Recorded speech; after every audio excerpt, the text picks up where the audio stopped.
Vacation to Vietnam starts from rupees 39,999 only with GT Holidays, South India's #1 travel brand. Taste Daily. Taste the Daily. அடுத்த அட்டாக்னு ஒன்று Iran மேலே Israel நடத்தும் என்று சொன்னால் அது ஈரானுடைய நியூக்ளியர் ஃபெசிலிட்டிஸை குறிவச்சு நடத்தும் அல்லது ஈரானில் இருக்கக்கூடிய எனர்ஜி ஃபெசிலிட்டிஸை குறிவச்சு இன்னும் 1-2 நாள்லேயே நடக்கலாம். ஒரு பெரும் மக்கள் புரட்சியை அமெரிக்க பின்னணியில் தூண்டிவிட்டு ஈரானுக்குள்ளே இவர்களுக்கு எதிராக ஒரு பெரும் புரட்சி உருவாகலாம்.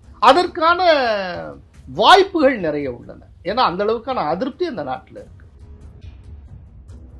இஸ்ரேல் ரெட் அலர்ட் அப்படிங்கிற ஒரு ஆப் ஒன்று வச்சிருக்காங்க.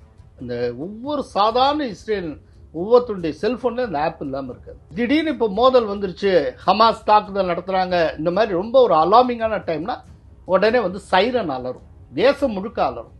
சைரன் அலர்னதும் அவன் அங்கங்க பக்கத்தில் இருக்கக்கூடிய அந்த ஷெல்டர்ல போய் உட்காந்துருவான். எந்த ஒரு இஸ்ரேலியனும் எந்த அவசரத்திலையும் ஷெல்டரை ரீச் பண்றதுக்கு 1 நிமிஷத்துக்கு மேல ஆகாது. அத்தனை ஷெல்டர் அவன் அந்த மாதிரி டிசைன் பண்ணியிருக்கான். வார் கேபினெட்ல நெத்தன்யாகு பேசுறப்போ ஈரான் மிகப்பெரிய தவறு செய்து விட்டது, அதற்கான பதிலடி தரப்படும், அதற்கு மிகப்பெரிய விலையை ஈரான் கொடுக்க வேண்டியிருக்கும் அப்படின்னு சொல்லியிருக்காங்க. ஆதன் நேயர்களுக்கு அன்பு வணக்கம். இன்றைய சிறப்பு நேர்காணலில் நம்முடன் இணைந்திருக்கிறார் மூத்த பத்திரிகையாளர் கோலால சீனிவாஸ் அவர்கள். வணக்கம் சார். வணக்கம். இல்ல, ஆனா இப்போ அமெரிக்கா இஸ்ரேலுக்கு பின்னாடி இருக்கு. இஸ்ரேல் ஒரு வலுவான ஒரு நெட்வொர்க், உளவு நெட்வொர்க், பல்வேறு விஷயங்களை கொண்டு இருக்கு. அப்படிங்கிற போது இதெல்லாம் ஈரானுக்கு தெரியாமையா அவங்க தாக்குதல் நடத்திருப்பாங்க. அதாவது அவங்களுக்கு இப்ப இவங்க தாக்குதல் நடத்தினா நம்ம அவங்க தாக்குதல் நடத்த கூடும் அப்படின்னு அவங்க பிரிசம்ஷன் பண்ணது மூலியமா அப்ப ஈரான்கிட்ட ஏன் ஒருவேளை ஏற்கனவே அணு ஆயுதம் இருக்கக்கூடாது? ஈரான் ஏன் தாக்குதல் நடத்தினாங்க அப்படின்னா, இப்போ இஸ்ரேல் யார் யாரோடலாம் மோதி கொண்டு இருக்கிறதோ, இந்த மோதி கொண்டு இருக்கிற ஹமாஸ் தவிர மற்ற எல்லாமே ஈரானுடைய நிழற்படைகள் தான், ப்ராக்சி தான். அது ஹிஸ்புல்லா. இப்ப ஹிஸ்புல்லா ஈரானால உருவாக்கப்பட்டு லெபனான்ல வளர்க்கப்பட்டு வருகிற ஒரு அமைப்பு. அதே போல ஏமன்ல இருக்க ஹவுதி ஈரானால உருவாக்கப்பட்டிருக்கு. சிரியால இதே போல குழுக்கள் இருக்கு. ஈராக்ல 2-3 குழுக்களை ஈரான் வளர்த்து வருகிறது. இது எப்படின்னா ஒரு ஷியா பயங்கரவாத குழுக்களை அது சீராட்டி வளர்க்கும். இது எப்போதுமே இது உண்டு. இப்போ இந்த குழுக்களுக்கு எதிராகத்தான் இஸ்ரேல் போராடி கொண்டு இருக்கிறது. இப்போ முழுக்க முழுக்க இந்த நிழற்படையை ஏவி விட்டு நிழற்படை துவம்சம் செய்யப்பட்டு கொண்டு இருக்கிற சூழ்நிலையில அதுலயும் ஹிஸ்புல்லாக்களுடைய சுரங்கப்பாதை, சுரங்க கட்டமைப்புகளுக்கு எதிராக இஸ்ரேல் தரைவழி தாக்குதலை கவச வாகனங்கள், பீரங்கிகள் சகிதமாக உள்ள போறப்போ இதுக்கு மேலேயும் அதுக்கு பிரதானமாக இருக்கக்கூடிய இந்த குழுக்களுக்கெல்லாம் அதிபதி போல இருக்கக்கூடிய ஈரான் கையை கட்டி வேடிக்கை பார்த்துட்டு அவங்க சும்மாவே இருந்தால் ஈரானுடைய இமேஜ் என்ன? அப்ப ஈரானும் உள்ள இல்ல ஆகணும், ஒரு டோக்கன் அட்டாக்காவது பண்ணி ஆகணும்ல. அதனால்தான் அவங்க ஒரு 151 ஏவுகணைகளை வீசி அவங்க தாக்குதல் நடத்தினாங்க. தாக்குதல் நடத்திட்டு ஈரான் வெளியிட்ட அறிக்கை தான் ரொம்ப வேடிக்கையான அறிக்கை. நாங்க இஸ்ரேல் மேல தாக்குதல் நடத்திட்டோம், இதுக்கு இஸ்ரேல் ஏதாவது பதிலடி கொடுத்துச்சு அப்படின்னா நாங்க திருப்பி தாக்குவோம். அப்படின்னா என்ன அர்த்தம்? இஸ்ரேல் பதிலடி கொடுக்காம சும்மா இருந்துட்டா நாங்க தயவு செய்து தாக்குதல் பக்கமே வரமாட்டோம்னு அர்த்தம். நாங்க நடத்தி இருக்கிறது ஒரு அடையாள தாக்குதல், எங்களுடைய நிர்பந்தத்துக்காக, லோக்கல் கம்பல்ஷனுக்காக நாங்க பண்ணியிருக்கோம்ப்பா, தயவு செய்து என்னை அடிச்சிடாதேன்னு அர்த்தம். இஸ்ரேல் மீண்டும் தாக்கினால் நாங்கள் தாக்குவோம்னா, இப்போ இஸ்ரேல் தாக்கலை அப்படின்னா ஈரான் தாக்கவே தாக்காதா? அதானே அர்த்தம். நாங்க தாக்க மாட்டோம், நீ இது வரைக்கும் பண்ண நானும் அடிச்சுட்டே முடிஞ்சுது, ஒத்தைக்கொத்த முடிச்சாச்சு, அவ்வளவுதான். என்னுடைய ஹிஸ்புல்லா அது இல்லை, நீ தாக்கியிருக்க, அதுக்கு நான் ஏதாவது தாக்கி ஆகணும், ஏதாவது ஒன்று என் மக்கள்கிட்ட சொல்லி ஆகணும், இந்த மாதிரி நானும் செஞ்சுட்டேன் அப்படின்ட்டு நான் பண்ணிட்டேன், இதுக்கு மேலே பதிலடி கொடுத்துடாத அப்படின்னு அர்த்தம். பதிலடி கொடுத்தால் நாங்களும் பதிலடி கொடுப்போம்னா, இப்போ பதிலடி கொடுக்கலன்னா நீ சும்மா இருப்பேன் தானே அர்த்தம். இதை ஒரு நாடு மெனக்கட்டு சொல்லுமா? அப்படின்னா என்ன மெசேஜ் கொடுக்குறாங்க? ஈரான் இருக்கக்கூடிய இன்னொரு 3 விஷயங்கள்னு பார்த்தோம்னா, ஒன்று அவங்க நட்பு நாடுகள், இன்னொன்று குறிப்பா ரஷ்யா ஒரு பெரிய நாடு, அதுக்கப்புறம் அணு ஆயுதம். இதுல ரஷ்யா ஏற்கனவே ஒரு போர்ல எங்கேஜ் ஆயிருக்கு, நட்பு நாடுகள் அந்த அளவுக்கு முன்னுக்கு வருமான்னு தெரியல அப்படிங்கிற போது, அப்போ அணு ஆயுதத்தை அவங்க நம்பி இருக்காங்க. அணு ஆயுதம் அவங்களுடைய ஒரு ஒரே ஒரு பிரம்மாஸ்திரம் மாதிரி நிமிஷம். இருக்கு. என்னன்னா, முதல்ல நட்பு நாடுகள் அப்படின்னு பார்த்தால் ஈரானுக்கு குறைவு தான், ரொம்ப செலக்டிவா இருக்கும், அவ்வளவுதான். சிரியால இருந்து எல்லாருமே இதெல்லாம் சின்ன சின்ன நாடு. சிரியாலாம் ஒரு ஒரு இஸ்ரேலுடைய மைட்டியோட கம்பேரே பண்ண முடியாது. இல்ல நீங்க கம்பேர் சிரியாவையோ பண்ணல. மற்றதையோ நட்பு நாடுகள்னா அதனுடைய பலம் வந்து ரொம்ப குறைவு தான். ம். அது ஒன்று. ரெண்டாவது, ரஷ்யா இன்னைக்கு நேரடியாக போர் இதுக்கெல்லாம் உதவி செய்யக்கூடிய நிலையில் இல்லை. அவங்களே ஒரு போரை எங்கேஜ் பண்ணிட்டு இருக்காங்க. அதுவே நினைச்சதை காட்டிலும் இழுத்துக்கிட்டு போயிட்டு இருக்கு. அதுல ஏகப்பட்ட பிரச்சனைகள் இருக்கு, பொருளாதார லாஸ் எல்லாம் இருக்கு. அவங்களே தங்களுடைய பெட்ரோலை விற்று தான் இன்னைக்கு இந்த போரை நடத்த வேண்டிய கட்டாயம் இருக்கு. இது இன்னும் சொல்ல போனால் ரஷ்யா வந்து தனக்கு தேவையான ட்ரோன்களையே ஈரான்கிட்ட தான் வாங்கிட்டு இருக்கு. இப்போ அந்த மாதிரி ஈரான் சப்போர்ட் தான் ரஷ்யாவுக்கு தேவைப்படுது. இன்னைக்கு அப்படிப்பட்ட ஒரு சுச்சுவேஷன் இருக்கு. இல்லை, ஈரானுக்கு எந்தெந்த இடங்களில் பலவீனமான இடங்கள்ங்கிறத சொல்கிறேன். ஈரான் வந்து அடிப்படையில் ஒரு சாதாரண தேசம் கிடையாது.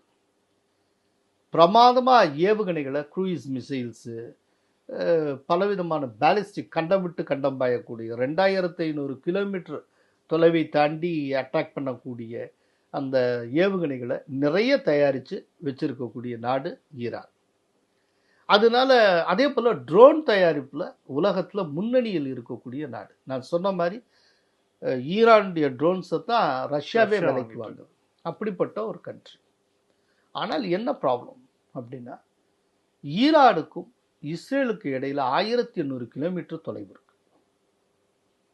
நம்ம வந்து ஒரு பொதுப்படையான அர்த்தத்தில் ஏதோ ஈரானுக்கு பக்கத்தில் இஸ்ரேல் இருக்கிற மாதிரியான ஒரு கற்பிதத்திலே பேசிகிட்டு இருக்கோம்.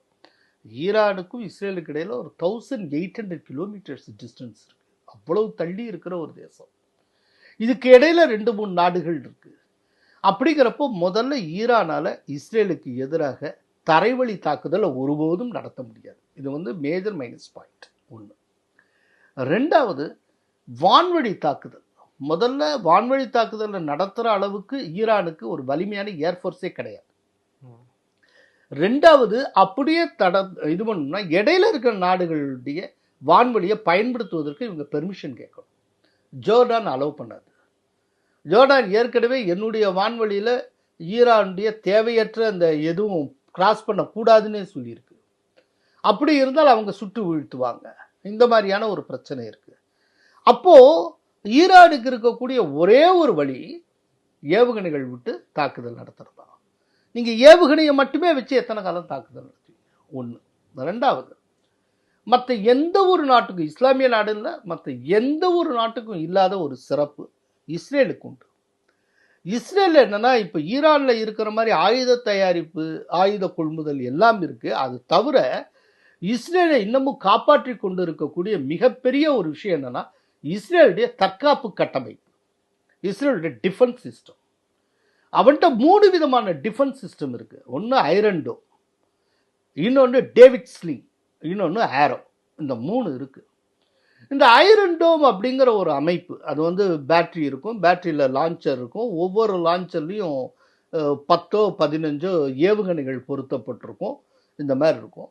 அதில் ஒரு ரேடார் இருக்கும். இந்த ஐரன் டோமில் சிறிய ரக ஏவுகணைகள் பறந்து வருதுல, அது பறந்து வர்றப்போ 5 கிலோமீட்டர் ஹைட்டில் வர்றப்பே அதை உணர்ந்து அதை அடித்து காலி பண்ணிடும்.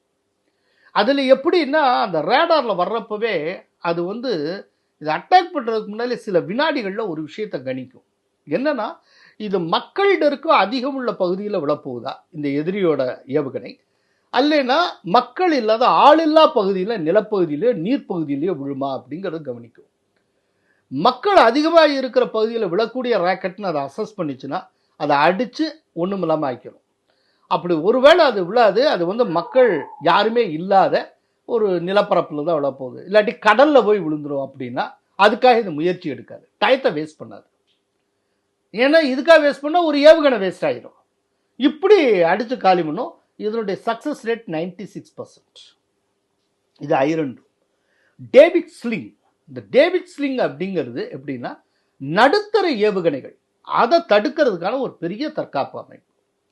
அது ஒரு 350 கிலோமீட்டர் ரேஞ்சில் தாக்கக்கூடிய ஏவுகணைகளை தாக்கி அழிக்கக்கூடிய ஒரு கட்டமைப்பு. அதில் வந்து ஸ்டன்னர் அப்படிங்கிற இது இருக்குது, ஏவுகணை இருக்குது. அது சீறி பாய்ந்து எதிரி ஏவுகணைகளை துவம்சம் பண்ணும். இப்படி ஒரு கட்டமைப்பு இருக்குது. அதுக்கப்புறம் மூணாவது ஆரோலேயே ஆரோ 2 ஆரோ 3 இருக்கு. ஆரோ 2 அப்படிங்கிறது எப்படின்னா, பூமியிலிருந்து 50 கிலோமீட்டர் ஹைட்டுக்கு குறைவான அந்த இதில் வரக்கூடிய ஏவுகணைகளை கண்டறிஞ்சு அதை காலி பண்ணும். அது 2500 கிலோமீட்டர் தொலைவை தாக்கக்கூடிய பேலிஸ்டிக், அதை கண்டவிட்டு கண்டமா ஏவுகணைகள் இருக்கலாம், அதை தாக்கக்கூடிய வல்லமை கொண்டது. இந்த ஆரோ 3 அப்படிங்கிறது பூமியிலிருந்து 50 கிலோமீட்டருக்கு மேலே, வளிமண்டலத்துக்கு மேலே நம்ம கண்ணுக்கே தெரியாமல் வரக்கூடிய எதிரியுடைய ஏவுகணைகளை தாக்கி அதை அழிக்கக்கூடிய சிஸ்டம். அப்படிப்பட்ட சிஸ்டம் வச்சுருக்காங்க. இதெல்லாம் வந்து ஏவுகணைகளை அழிப்பதற்கான. இதை தாண்டி பொதுமக்கள் சைடில் எப்படி அவங்க வந்து தற்காப்பை நிறுவியிருக்காங்க அப்படிங்கிறத நம்ம புரிஞ்சுக்கணும். இஸ்ரேல் அதாவது இப்போ நம்ம ஊரில் வீட்டுக்கு வீடு ரெயின் வாட்டர் ஹார்வெஸ்டிங் அதுக்கான சிஸ்டம் வச்சுருக்கோம்ல, இதே மாதிரி இங்கே வீட்டுக்கு வீடு ஷெல்டர் உண்டு. இந்த ஷெல்டர் அப்படிங்கிறது இந்த பதுங்கு குழிகள், பங்கர்ஸ் அப்படிம்போம்ல, அதுலேருந்து மாறுபட்டது. பங்கருங்கிறது ரொம்ப ட்ரெடிஷ்னல், அது ஒரு கன்வென்ஷன். அது எப்படின்னா பூமிக்கு கீழே இருக்கும். நான் ஸ்ரீலங்காலாம் பார்த்துருக்கேன். அது எப்படின்னா பூமிக்கு கீழே இருக்கும், பூமிக்கு ஆனால் தேவையான எல்லா வசதிகளோடும் இருக்கும், ஆனால் நிலவரை மாதிரியா இருக்கும். இந்த ஷெல்டர்லாம் எப்படின்னா, இப்போது நம்ம வீட்டில் இருக்கக்கூடிய இன்னொரு ரூம் மாதிரி தான் இருக்கும். சகல வசதியோட ஏசி இருக்கும், டிவி போயிட்டுருக்கும், எல்லாம் இருக்கும் ஷெல்டர். ஆனால் அது ஒரு பிரத்யேக என்ஜினியரிங், சிறப்பு என்ஜினியரிங் மூலமாக கட்டப்பட்டிருக்கும். அதுக்குன்னு பிரத்யேகமான ஒரு காங்கிரீட் யூஸ் பண்ணியிருப்பாங்க. அந்த காங்கிரீட் யூஸ் பண்ணி அதை கட்டியிருக்கக்கூடிய அந்த ஷெல்டரை ஏவுகணை வந்து ஹிட் பண்ணால் கூட அது பிரேக் ஆகாது, லேசாக விரிசல் வேணால் விடும், அவ்வளவுதான். இதுதான் ஷெல்டர். இந்த ஷெல்டர் வந்து இஸ்ரேல் முழுக்க எல்லா இடத்துலையும் உண்டு. அதோட ரொம்ப முக்கியம், இஸ்ரேல் வந்து ரெட் அலர்ட் அப்படிங்கிற ஒரு ஆப் ஒன்று வச்சுருக்கான். அந்த ஒவ்வொரு சாதாரண இஸ்ரேல் ஒவ்வொருத்தருடைய செல்ஃபோனில் அந்த ஆப் இல்லாமல் இருக்காது. அதாவது திடீர்னு இப்போ மோதல் வந்துருச்சு, ஹமாஸ் தாக்குதல் நடத்துகிறாங்க, இந்த மாதிரி ரொம்ப ஒரு அலார்மிங்கான டைம்னா உடனே வந்து சைரன் அலரும், தேசம் முழுக்க அலரும். சைரன் அலர்னதும் அவன் அங்கங்கே பக்கத்தில் இருக்கக்கூடிய அந்த ஷெல்டரில் போய் உட்காந்துருவான். இப்போது ஒருத்தன் வந்து திடீர்னு ஒரு ஷாப்பிங்காக போயிருக்கான், திடீர்னு சைரன் வருது. உடனே அவன் என்ன செய்வான்னா, உடனே பதற்றம் அடைய மாட்டான். தன்னுடைய ஆப்பில் அவன் போய் ரெட் அலர்ட் ஆப்பை ஓப்பன் பண்ணுவான். கரண்ட் லொக்கேஷன் அவன் எங்கே நிற்கிறான்னு காட்டும்.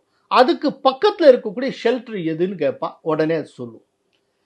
அதாவது எந்த ஒரு இஸ்ரேலியனும் எந்த அவசரத்துலையும் ஷெல்டரை ரீச் பண்ணுறதுக்கு ஒரு நிமிஷத்துக்கு மேலே ஆகாதுங்க. அத்தனை ஷெல்டர் அவன் அந்த மாதிரி டிசைன் பண்ணியிருக்கான். நீங்கள் எந்த இடத்துல இருந்தாலும் சரி, ஒரு ஷெல்டரை ரீச் பண்ணுறதுக்கு ஒரு நிமிஷத்துக்கு மேலே ஆகக்கூடாது.